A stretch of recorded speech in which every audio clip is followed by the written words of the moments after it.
to what you just heard from the speaker. It's a petition, a resolution to seek an Article 5 Convention of States to do specific things, to call a convention of the states that will be limited to proposing amendments in 3 subject areas. 1, to impose fiscal restraints on the federal government. That means a balanced budget.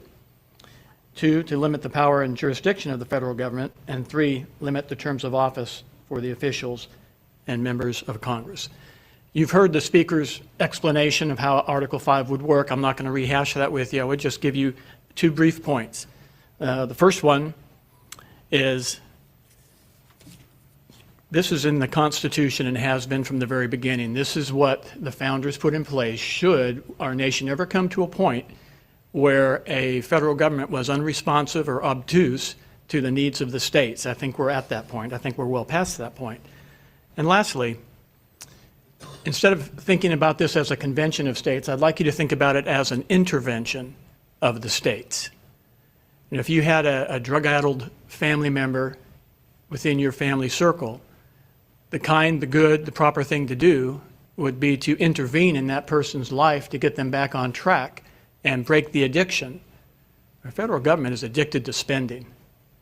Our current debt is almost $32 trillion. $32 trillion.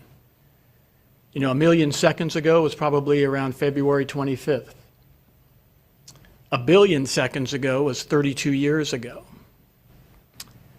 And 1 trillion seconds ago is 32,000 years ago. We have to intervene. And the prescription, as provided by our founding fathers in their wisdom, was an Article 5 Convention of States to propose amendments.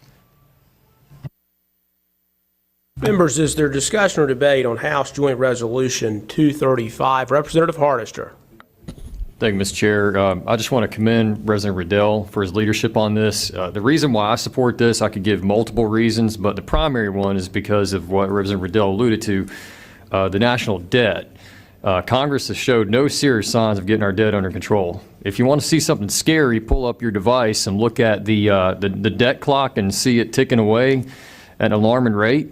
And members of both parties in Congress have not showed any significant progress towards addressing the debt. This is something the states, I think, need to address, and this is one way to do it. And so with that, Mr. Chair, I'm happy to make a motion. Members, is there further discussion or debate on House Joint Resolution 235? Representative Tyson, gentleman's recognized. Thank you, Mr. Chairman. I just have a question, and I'm sure that the representative probably knows the answer, but who picks the representative that would go to the convention for the legislature? Most likely, as in the past, it would be the state legislature. Okay. And is there one representative per state, or is it based on population, or? It's based on that state's budget, how many people they want to send.